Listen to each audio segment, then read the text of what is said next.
Both of you guys have worked with director Joss Whedon before. What was unique and different about coming back and working with him this time around? We did one take throughout the entire movie. The whole movie was one take. The whole movie was one take. I mean, it was a real risk. That was different. It was different. It's a big gamble. I feel like.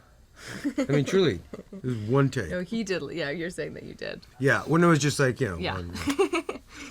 What was different? I mean, working with Joss is always such a treat. The experience is sort of the same one-on-one, but I think, he's such a marvelous director, and I think that this film just now speaks to his ability to, like, take on just this massive project and to be able to go like, okay, this is my story and these are my characters, but also through all these other elements in terms of special effects. And the scale of this is so massive, and he was able to show up to work and be in a good mood and like be able to have a discussion about a character as well as dealing with all this other stuff. Now, Jeremy, you were able to shoot on a lot of different locations around the world. How was that able to either help or hinder you as an actor in the performance you were able to bring?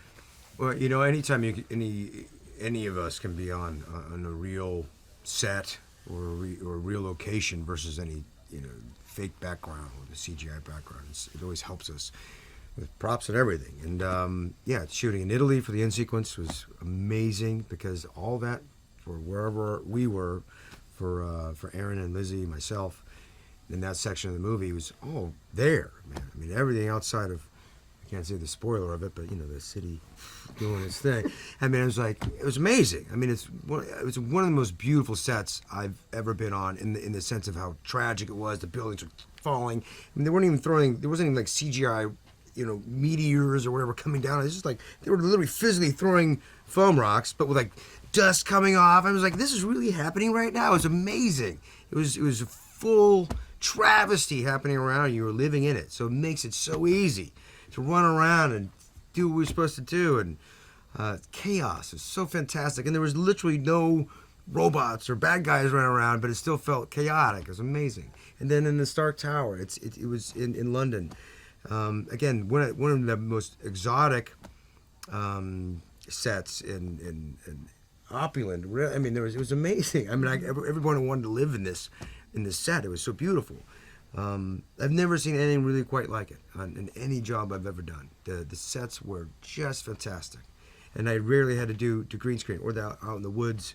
I mean, just really tremendous. I mean, I had so much fun being in those locations.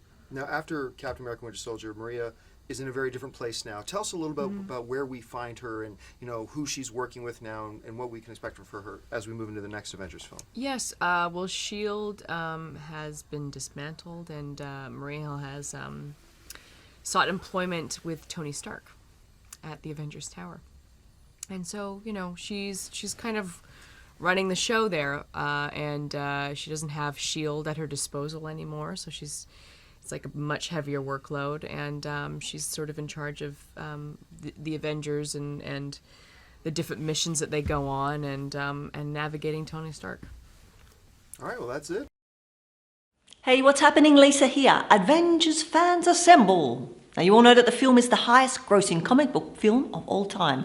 But did you know Thor is knocked off screen 3 times? Once by Iron Man and twice by Hulk. The code name for the film early in its production was Group Hug. How sweet. To prepare for the role of Agent Clint Barton, Hawkeye, Jeremy Renner was trained by Olympic archers. Interesting. Now that's all I've got for you today. I'm Lisa, and remember, 9 tailors make a man. See ya.